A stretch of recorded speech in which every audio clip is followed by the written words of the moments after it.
Assalamualaikum warahmatullahi wabarakatuh. Sebelumnya, selamat tahun baru bagi kawan-kawan semua. Semoga di tahun ini kita menjalani hidup dengan lebih baik. Jadi, kali ini Min Prof akan melanjutkan kisah Iu Legend. Langsung saja, siapkan bantal, mulai rebahan dan simak kisahnya. Legend yang baru saja sampai disambut dengan tinju oleh para penjaga. Tapi itu sia-sia saja. Dengan mudah, Legend menghindar dan balik meninju salah satu dari mereka. Kemudian, dengan tendangannya dia merobohkan teman si penjaga. Sesudah menumbangkan lawannya, dia berjalan santai masuk ke dalam. Di dalam, Legend disambut oleh beberapa berandal yang bersenjata. Salah satu dari mereka menyuruh Legend pergi. Tapi karena Legend tidak menghiraukannya, dia jadi kesal dan mengatai Legend gila. Dan sekali lagi menyuruhnya keluar. Seperti biasa, tanpa basa-basi, dengan satu pukulan, Legend menumbangkan lawannya. Melihat rekan mereka ditinju membuat para berendal itu marah dan maju menghajar Legend. Tapi, tetap saja dengan mudahnya Legend menangkis serangan mereka. Kemudian, dengan tangan kosong, menghajar lawannya habis-habisan. Rekannya datang membantu, tapi Legend dengan mudahnya melawan balik. Melihat kedua temannya sudah kalah, berandal terakhir berusaha kabur ketakutan. Tentu saja, Iu Legend tidak akan membiarkannya. Dan sebuah tendangan mendarat tepat di kepalanya, membuat kepala berandal itu berdarah dan terhuyung-huyung. Di sisi lain, Cha Dosi yang sudah lelah sekaligus terluka parah, masih bisa bertahan dengan sisa tenaganya. Tak terhitung lawan yang sudah dikalahkannya. Melihat itu, Choi Gosung terkejut dan berkeringat dingin. Dia tak menyangka kalau Cha Dosi masih bisa mengalahkan orang sebanyak ini meski sendirian. Kalau dibiarkan, maka Choi Gosung akan tamat. Jika saja Cha Dosi tidak sendirian kali ini, mereka pasti gagal. Mungkin selama ini mereka beruntung karena Cha Dosi tidak suka kekuasaan dan memilih hidup dengan tenang. Krocunya Gosung kembali menyerang Cha Dosi.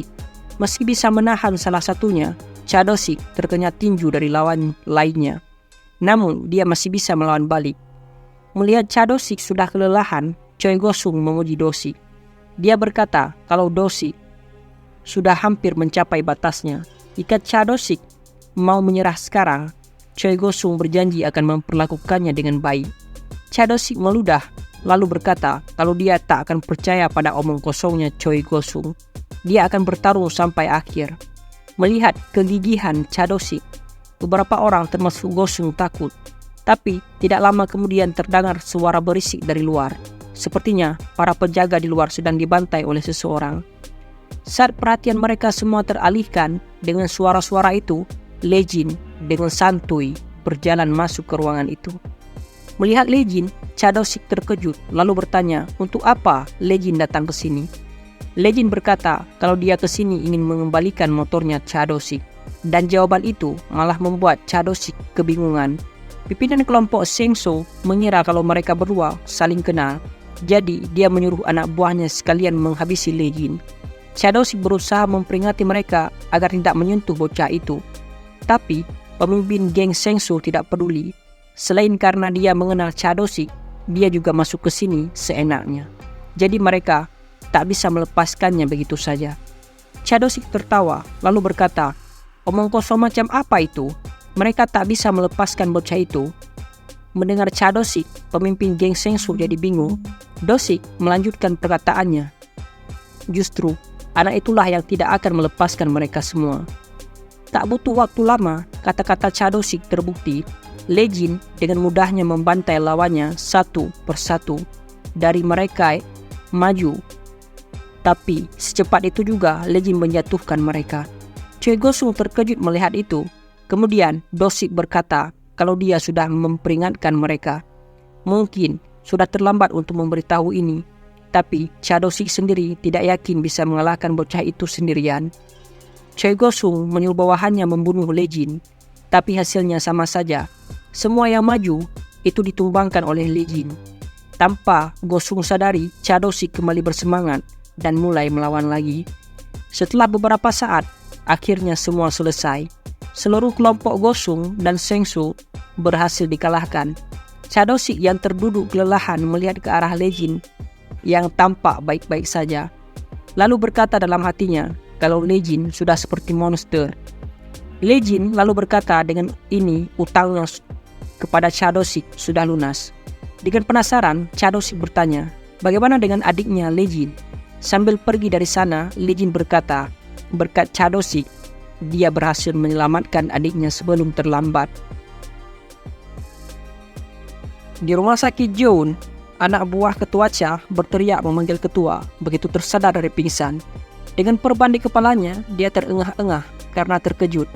Melihat ke samping ternyata dia menemukan ketuanya dengan tangan yang sudah digips, merokok sambil melirik ke arahnya dengan heran. Bawahan itu memanggil ketua Cha sekali lagi karena tak percaya dengan pemandangan di depannya. Sedangkan ketua Cha merasa malu dan menyuruh anak buahnya untuk diam dan berhenti memanggilnya. Ternyata mereka berdua menjadi pasien di rumah sakit Jeon.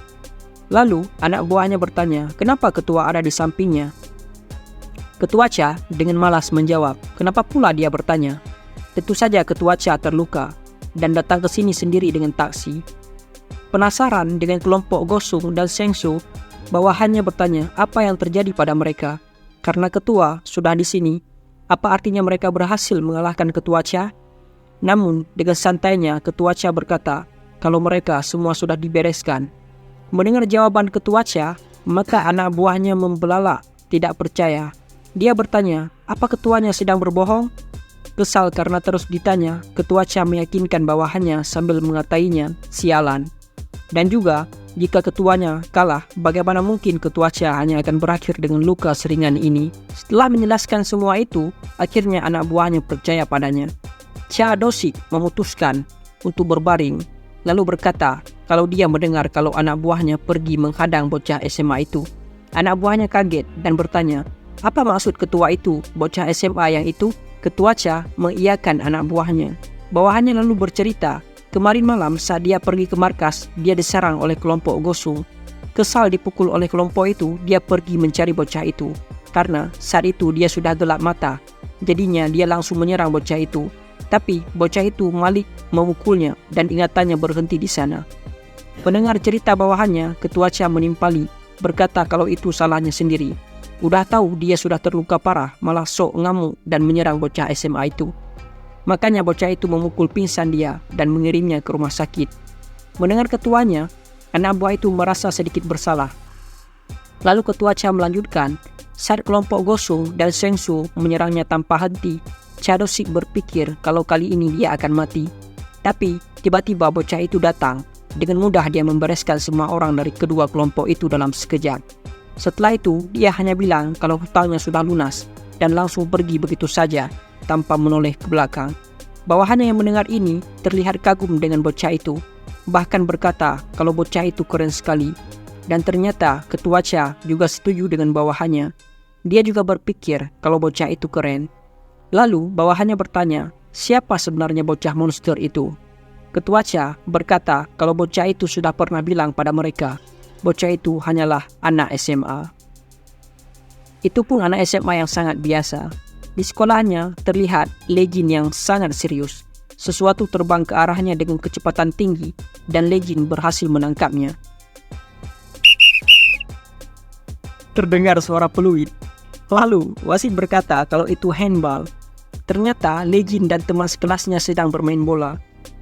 Melihat Lejin yang menangkap bola, sebagian temannya mematung keheranan tak bisa berkata apa-apa. Sedangkan si Kribo kesal dan memarahi Lejin karena menangkap bolanya. Teman si Kribo juga bertanya, apa Lejin pikir kalau dia itu seorang kiper? Lejin meminta maaf. Dia berkata kalau tanpa sadar dia menangkap bolanya. Namun, bel yang berbunyi menghentikan perdebatan mereka. Si Jamet memanggil Lejin dan mengajaknya mabar sepulang sekolah. Si Kribo lalu memanggil Lejin dan meyakinkannya untuk pergi bareng ke warnet buat mabar Liga of Legend. Karena besok dan lusa Yongchan tidak bisa pergi karena dia punya kelas. Lejin menyuruh temannya pergi duluan ke warnet. Dia nanti akan pergi menyusul sesudah selesai mengantar pulang adiknya.